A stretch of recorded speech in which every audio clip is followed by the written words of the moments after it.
Two talkSPORT Titans are back on the airwaves tomorrow. Together again tomorrow.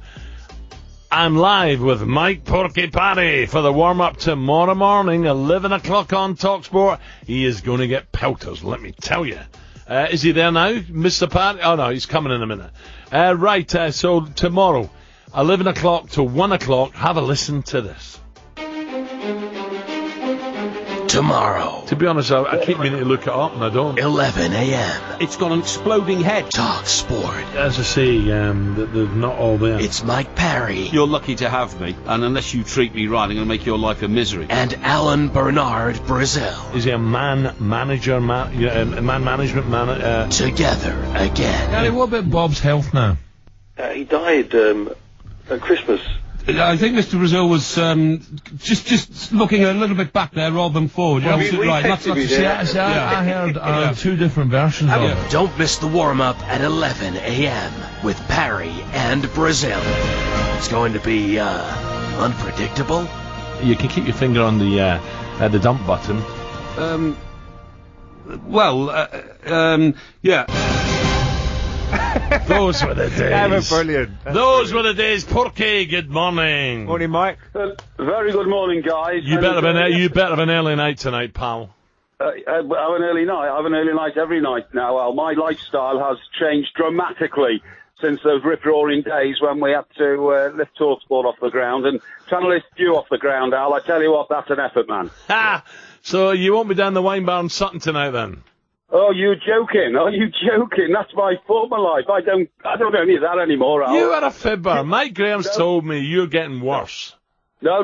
Pure application to the job. Now, I tell you what I can talk to you about, of course, is the resurgence of Everton. You'd like to talk about that, wouldn't you? No. Was you there last night, Mike?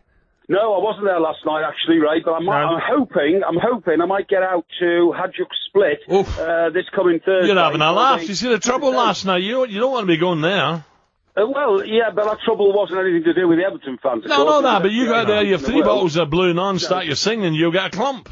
no, I won't tell. It's the start of the Everton revolution. I've got great ambitions to be there. But anyway, listen, Al. Really looking forward to working with you again in the studio. What we're going to talk about? You got a lay-in as well, Al. Can't believe it. Al's got a lay-in for a change as well. 11 o'clock on I air. still wake up at 4. Don't worry about that. Yeah, that's right. What we're going to talk about, Al, is first of all, we're going to talk about how the new season is unfolding, right? Because you do realise, of course, that Everton haven't conceded a goal yet in their 4 competitive matches so far, which is pretty good going. Oh, no, you finished 7th. No, we won't. No, we'll do better than that. Honestly, we'll do better than that. And the other issues are... No. Well, I'll discuss that with you tomorrow. It might have to be the same as your reckless gamble yesterday on a bottle of Dom Pom. Might have to do another one of those. But also, I think, Al, that when we put our brains together, we also have to look at how we put the world to rights. Because we spent a few years doing that. The world was a better place when you and I were kind of running it on the airwaves. You know what I mean? You sacked me twice.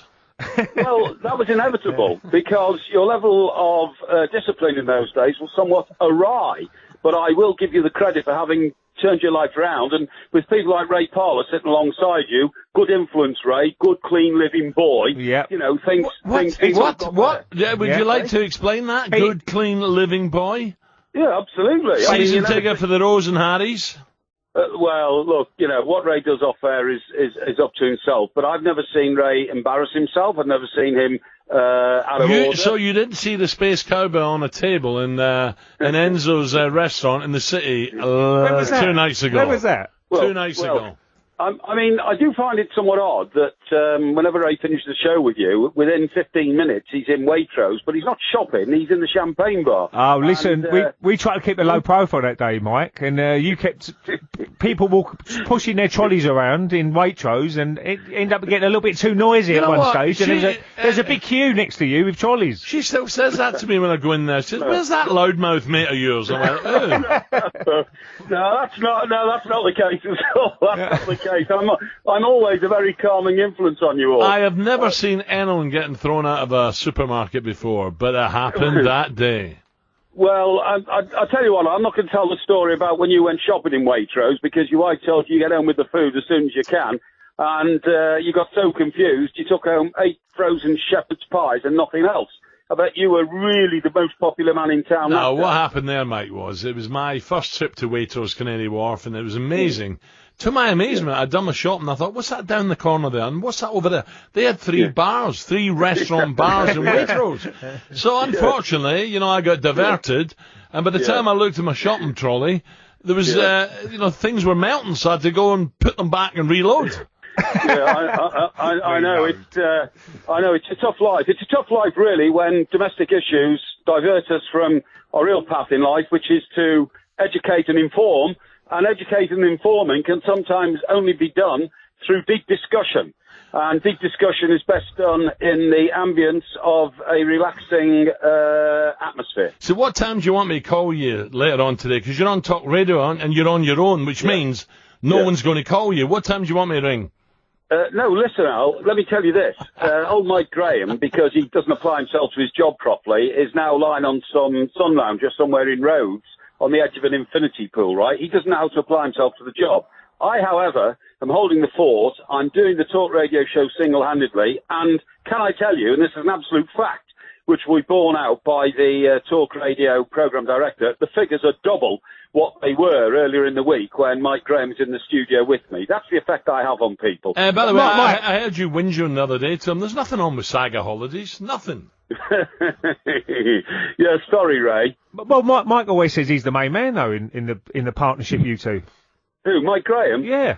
Mike Graham. That's where it comes across, that he's the main body that everybody wants to listen to. Let me tell you, Ray. Mike Graham is the most idle individual I've ever come across in my life, okay? He is slow, he's idle, he walks at the pace of a snail, thinks at the pace of a snail. All he does is come into a studio, plunk himself down in a seat, and then I get on with delivering all the bullets for the show. I load them into the gun, and he occasionally fires one. It's quite as simple as that, okay? Okay. Mr. Parry, I look forward to it. Enjoy your show this afternoon. Get to bed early, and I'll see you tomorrow about 3 minutes past 11. See you tomorrow. I'm looking forward to it, Ray. See you later, Mike. I'll see you in Waitrose soon. Yeah, see you there later. Ta-ra, mate. So, me and Porky are back together tomorrow morning in a warm-up at 11 a.m. That is a partnership, What am I doing working on a Saturday? Is there something wrong with you, Wells? What are you doing working Saturdays? They just caught me with my guard down. You've been chucked out the house again, or what? Oh, she's not talking. Talking. No. I'll show you a message in a moment. Whoa, dear. What's the matter, see? I must have said something yesterday. I don't know. She's not happy. You always say the wrong things, Al. You're socialising. I may be going to pictures tonight to see Dunkirk as well. You won't be After watching 2 that. minutes. You'll be, yeah, exactly. 9:42. That's it.